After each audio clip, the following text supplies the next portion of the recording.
Fire is a complicated thing. We've seen the devastation that it can bring. In recent years, wildfires have raged through forests and towns, leaving behind scorched earth and displaced lives.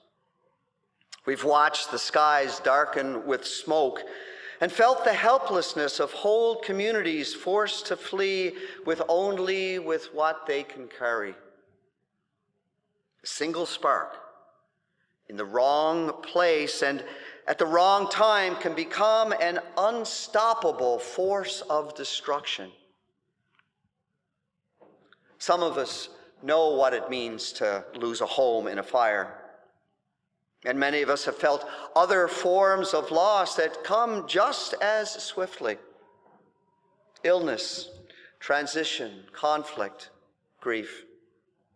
Like fire, these moments come with heat and fear and change, most often before we are ready. And yet, fire is not only a force of destruction, it is also a giver of life. Fire warms a cold cabin in the heart of winter. It boils the water, cooks the meal, gathers the people. Fire clears what is overgrown to make space for new life. It is also the flame of a candle lit in vigil, the flicker of a hearth that welcomes us home, the steady light passed from one to another in hope. And perhaps most memorably, it's the crackle of a campfire shared with friends. Maybe you can recall one, and actually I'm sure that we all can. We sit around the campfire, the stars overhead, the smoke in the air, the smell of marshmallows, the quiet strum of a guitar. And that unmistakable feeling of being held in something both ancient and sacred. Around the fire, we laugh louder, sing freer, speak more honestly. Around the fire, we belong. That was my memory as we sang this morning. It only takes a spark to get the fire going. It is a song about a warmth that we feel when we are together, a spark that longs to be spread, the kind of love that grows when it is given away. In Scripture, fire is more than a metaphor. It is one of the primary ways that God shows up, not gently and not quietly, but with power and with presence and with purpose. At Pentecost, the Holy Spirit didn't tiptoe in. It rushes like a violent wind and lands like tongues of fire. Not a cozy fire for roasting marshmallows, but a fire that unsettles and provokes. A fire that pushes people out of their fear and into the streets.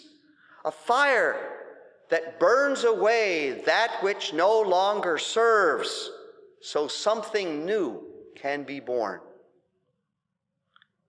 The fire of the Spirit doesn't simply warm, it transforms. It sweeps through our tired systems and traditions, our calcified routines and our safe assumptions, and makes room for something unexpected. It strips us down to what matters most. It creates holy space among the ash. Sometimes we resist this kind of fire. We call it disruption or loss or chaos. But the Holy Spirit calls it renewal. And this is where nature quietly bears witness to this truth. So I was reminded of this when I was back in Newfoundland just past over the last couple of weeks.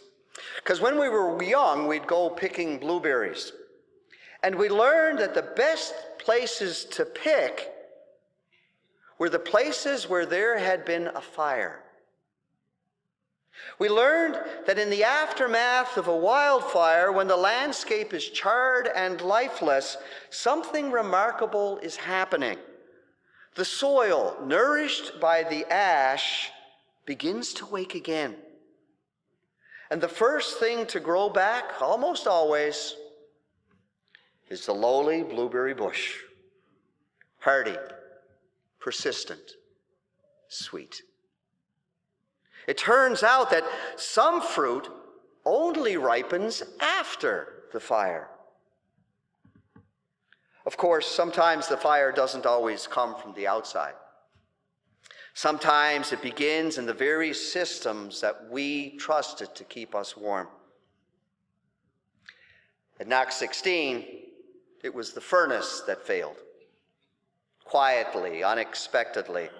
And when it did something than simply not working. It erupted. Black, oily soot was swept through the sanctuary as well as the basement, coating every pew, every hymnal, every surface with a layer of black, oily soot. What had once offered warmth now exposed the fragility below the surface. The place we loved, the place that had been a place of worship and comfort for 180 years, was suddenly unrecognizable. The entire church had been stripped down to the studs. I remember walking with Igor, the insurance representative, as he looked over the damage. And I remember him saying, in a kind way, in a confident way, "Don't worry. We can put it back the way that it was." And my heart paused. Because even as I nodded, something in me resisted. Back the way that it was. Was going back really what we were being called to do? Maybe the soot had revealed something more than smoke damage. Maybe the fire, like the Spirit's fire, was clearing the ground for something new. A new way of gathering, a new way of being church, a new way of being faithful to this place and to the people still wanting to find warmth here. But here's the thing, which as I look back in hindsight is becoming increasingly clearer. Like the blueberry, the seeds of renewal were present before the fire. The idea of the crossing didn't come from crisis. It came from celebration, from vision, from the quiet stirring of spirit already at work in that place. The crossing began as a way to honor the 190th anniversary of Knox 16. It was a time to look back and to give thanks for the settlers who gathered here long ago, for the generations who built and rebuilt, for the ministry that took root among the fields and the fence lines. The crossing was a place of celebration of place, a place now formally recognized as a cultural landscape, sacred in its layers of memory and story. We planned a Heritage Day. We would mark the moment. We would sing the old songs. We would bake the pies, invite the neighbors, remember the road that had brought us to that place, to here. And yet, as I look back, I see that the Spirit had more in mind. Because though the furnace had not yet failed, something had already begun to burn. The crossing became more than commemoration. It became conversation. It became listening. It became learning. It became longing. It became story and hospitality, singing and ceremony, games and prayers. It became a threshold, not just between past and present, but between what was and what could be. And after the furnace failed, after the soot and the stripping down, the crossing began to grow in ways that we hadn't anticipated. The original idea remained, but the purpose expanded. It was no longer only about heritage, it became about healing. No longer only about memory, but about meaning-making. No longer only about what had been built, but about what was still becoming.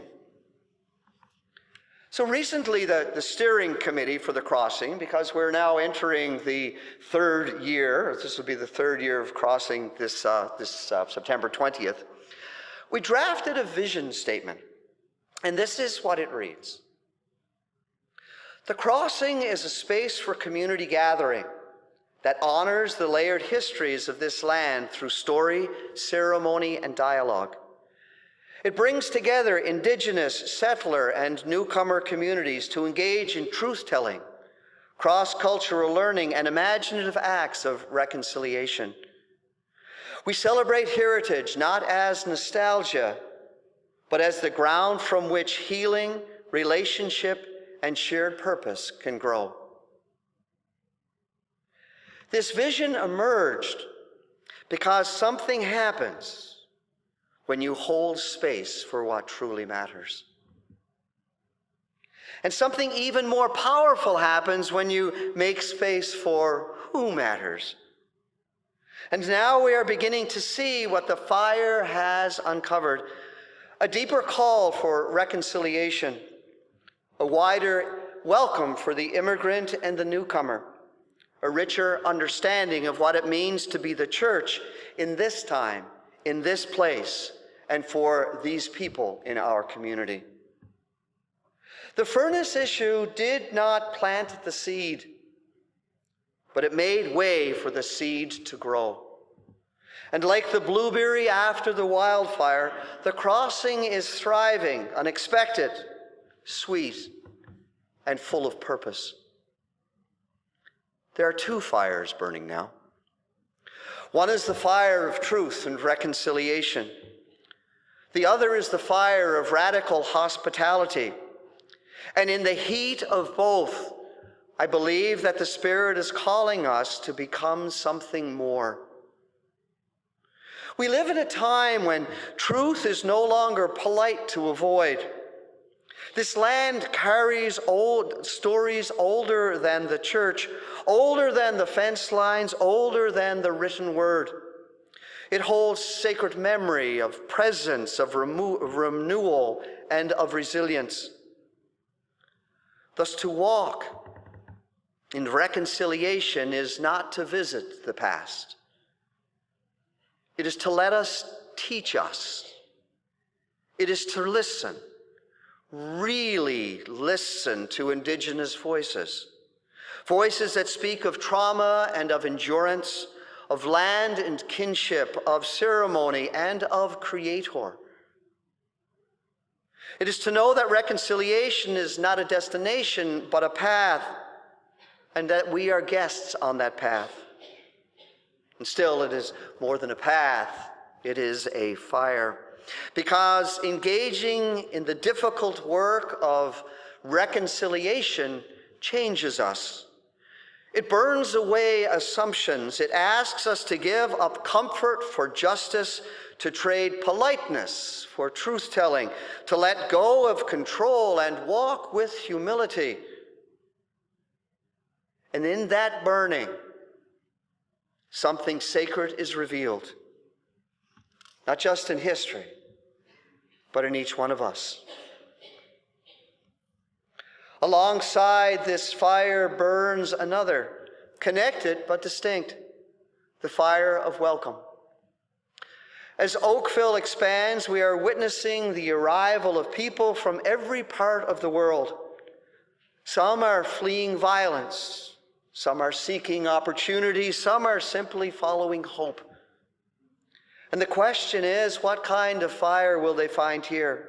Will they find walls or warmth, distance or embrace? I believe that the Spirit is kindling new expressions of church that welcomes without condition. A fire that doesn't just tolerate difference, but is transformed by it. A fire that makes room not just at the table, but in the story. A fire that says, you belong, you are needed, you bring something that we didn't even know that we were missing. And these two fires of reconciliation and welcome are not separate. They are two expressions of the same Spirit. The Spirit that says, enough with fences, enough with fear, let the fire fall. That Spirit that says, let us refine us, let it guide us, let it make something beautiful, something true, something alive. Because the church was never meant to be a museum. It was meant to be a fire. And it only takes a spark to get the fire going. Amen.